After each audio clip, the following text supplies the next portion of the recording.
الكره دي بقى من اولها ما هي معلش أولها. لا وهو بيلعب عشان انا عايز بس هنا تصرف اللاعب والكره مش معاه. الكره دي كانت فاول.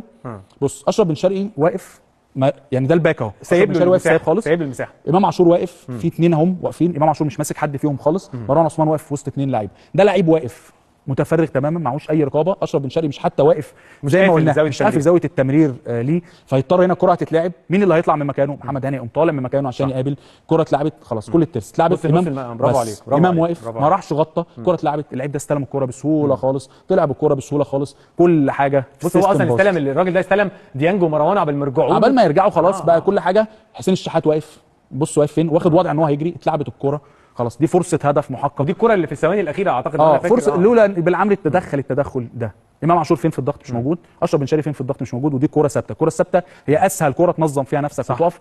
في كل اللقطات دي المشترك ايه؟ ان امام واقف لوحده، امام مش ماسك حد، امام بيرجع وهو البادي لانجوج بتاعه ان انا مش هضغط على حد. اشرف بن شرقي عنده مشكله، اشرف بيضغط ضغط مش موجه، ودي بتبقى مشكله، بيعمل مجهود بس مش موجهه. انت المفروض تبقى قافل دايما زوايا التمرير وتفضل للعيب الزاويه اللي مش هتاذيك.